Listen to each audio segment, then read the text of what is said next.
சொந்தமா ஒரு வீடு கட்டணும், இது நம்மள பல பேரோட மிகப்பெரிய வாழ்நாள் கனவு இல்லையா? இந்த விளக்கத்துக்குள்ள நாம ஒரு முக்கியமான விஷயத்தை பத்தி பேச போறோம். எல்லாம் சரியா இருந்து பேங்க்ல லோன் அப்ளை பண்ணும்போது திடீர்னு ஒரு பெரிய ஷாக் கிடைக்கும். ஏதோ ஒரு சின்ன டாக்குமெண்ட் பிரச்சனையால உங்களோட ஒட்டுமொத்த கன்ஸ்ட்ரக்ஷன் லோனும் அப்படியே முடங்கி போயிடும். குறிப்பா நிலம் சம்பந்தப்பட்ட லோன்களை பேங்க் ஏன் டக்குன்னு ரிஜெக்ட் பண்றாங்க? அதுக்கு பின்னாடி இருக்கிற அந்த முக்கியமான ஆவணப்பொறி, அதாவது டாக்குமெண்ட் ட்ராப் என்ன? அத பத்தி தான் இன்னைக்கு நாம அலச போறோம். இந்த சிக்கல்ல இருந்து வெளியே வந்து உங்களோட வாழ்நாள் முதலீட்டை எப்படி பாதுகாக்கிறதுன்னு இப்போ டீடைலா பாப்போம். சரி, இன்னைக்கு நாம என்னென்ன விஷயங்களை கவர் பண்ண போறோம்னு சுருக்கமா பாத்திரலாம். 1. அந்த முக்கியமான ஆவண சிக்கல் என்ன? 2. இந்த முரண்பாடுகள் எப்படி ஏன் ஏற்படுது? 3. வங்கிகள் இந்த ரிஸ்க எப்படி கால்குலேட் பண்றாங்க? 4. இத சரி செய்யறதுக்கான சரியான தீர்வு உத்தி. மற்றும் 5. உங்களுக்கான 4 படி செயல் திட்டம். Hello everyone, welcome to Connect and Build. We're so excited to have you here. Sit back, relax, and enjoy the video. Let's get started.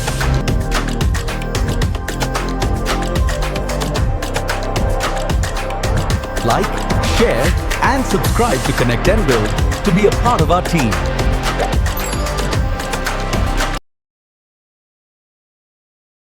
முதல் பகுதிக்கு போயிடலாம். முக்கிய ஆவண சிக்கல்.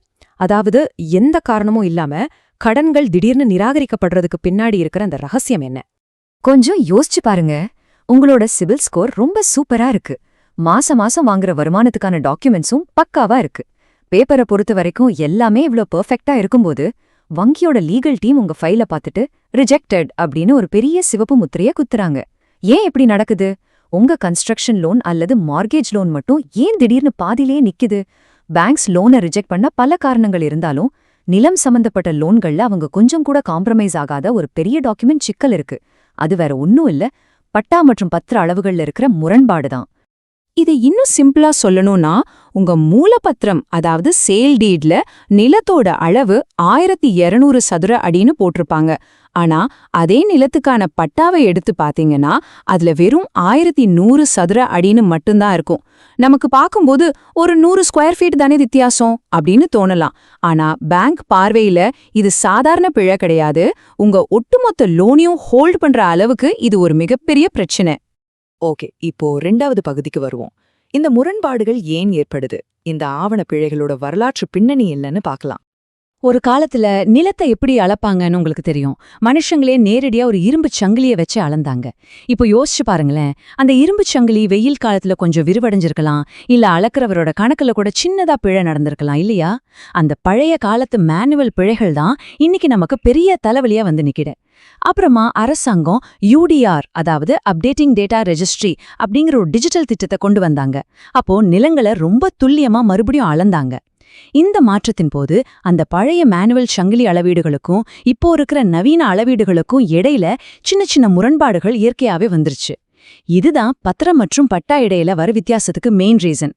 இங்கதான் நீங்க ஒரு முக்கியமான சட்டப்பூர்வமான விஷயத்த கவனிக்கணும். நிறைய புரோக்கர்ஸ் உங்ககிட்ட வந்து, சார் பத்திரம் மட்டும்தான் முக்கியம், பட்டாவை நாம அப்புறம் கூட மாத்திக்கலாம், அதெல்லாம் ஒன்னும் பிரச்சனை இல்ல அப்படின்னு ரொம்ப கேஷுவலா சொல்லுவாங்க. ஆனா தயவு செஞ்சு அதை நம்பிடாதீங்க. பேங்க்ஸ்க்கு ரொம்ப நல்லாவே தெரியும், பத்திரம் அப்படிங்கிறது நிலத்தோட உரிமையா, அதாவது டைட்டில நிரூபிக்குது. அதே சமயம் பட்டா அப்படிங்கிறது அந்த நிலம் உங்க கண்ட்ரோல்ல, அதாவது பொசஷன்ல இருக்குங்கிறத காட்டுது.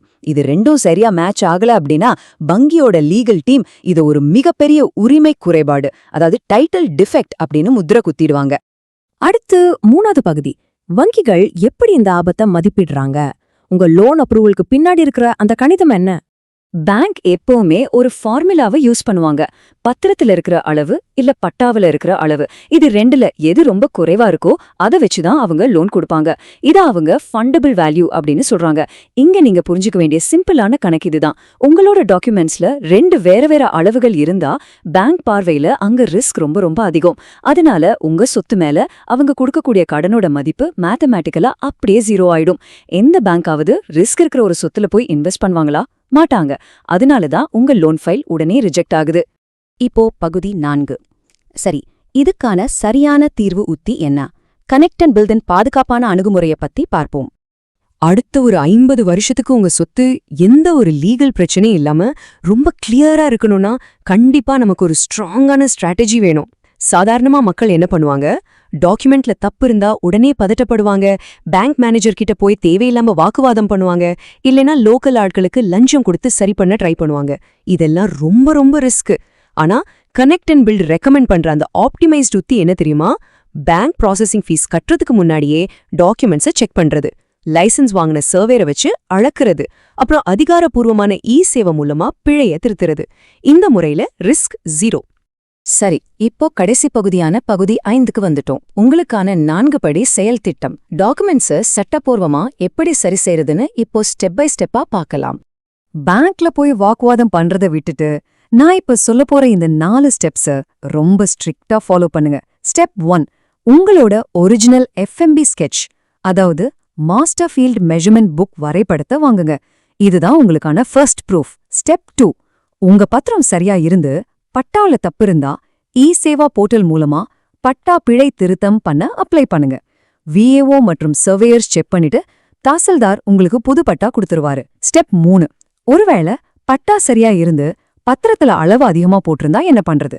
முந்தைய ஓனரை கண்டுபிடிச்சு சப் ரெஜிஸ்ட்ரார் ஆபீஸ்ல ஒரு பிழை திருத்த பத்திரம், அதாவது ரெக்டிஃபிகேஷன் டீட் ரெஜிஸ்டர் பண்ணணும்.